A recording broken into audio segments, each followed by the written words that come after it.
आपको लगता है आप सांच हैं, तो सांच को आँच कैसा, जांच कीजिए। सांच को आँच नहीं होना चाहिए, उसकी जांच होनी चाहिए। अगर बेबुनियाद हैं तो आप सामना करके उनको क्लियर कीजिए।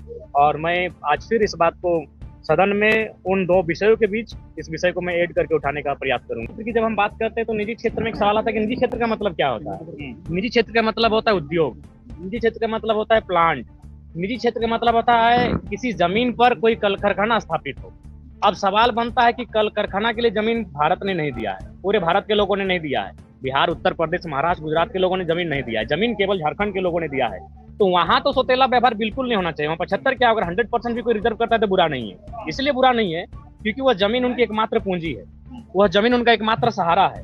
लेकिन आप एक नियम लेके आते हैं, एक कल कारखाना स्थापित होता है और क्षण भर में वो सारी जमीन सरकार एक्वायर कर लेती है किसी कंपनी को देने के लिए।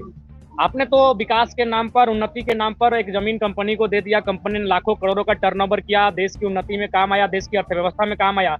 लेकिन उस किसान का क्या हुआ? जिस किसान के पास ये जमीन हड़प्पा काल से है, जिस किसान के पास ये जमीन महाजनपद काल, बुद्ध और तमाम मुगल काल से लेके अंग्रेज के कालखंड तक वो जमीन उस किसान के पास, उस किसान का क्या हुआ? एक झटके में उसका परिवार अपने सड़क पे लाके खड़ा कर दिया।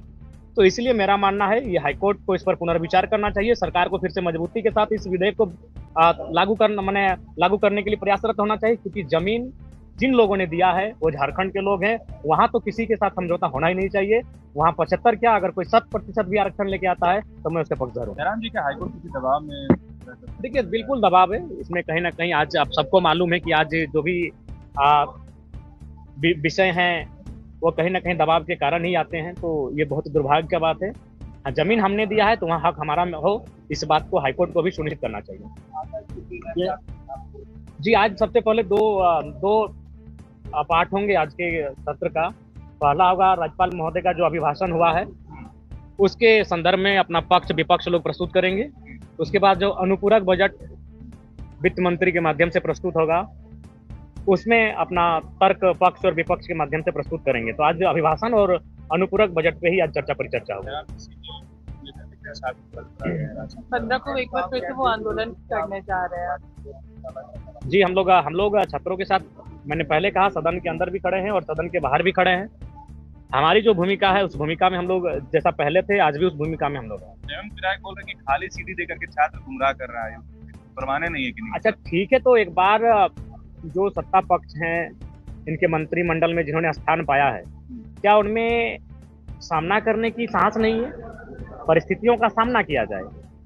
आपको अगर लगता है कि छात्रों के एविडेंस, तर्क अगर बेबुनियाद हैं तो आप सामना करके उनको क्लियर कीजिए ना। अगर अगर आपको लगता है आप सांच हैं तो सांच को आँच कैसा, जांच कीजिए। सांच को आँच नहीं होना चाहिए, उसकी जांच होनी चाहिए। और मैं आज फिर इस बात को सदन में उन दो विषयों के बीच इस विषय को मैं ऐड करके उठाने का प्रयास करूंगा। जी, ठीक ठाक रहा, अच्छा ही रहा जी, ठीक ठाक।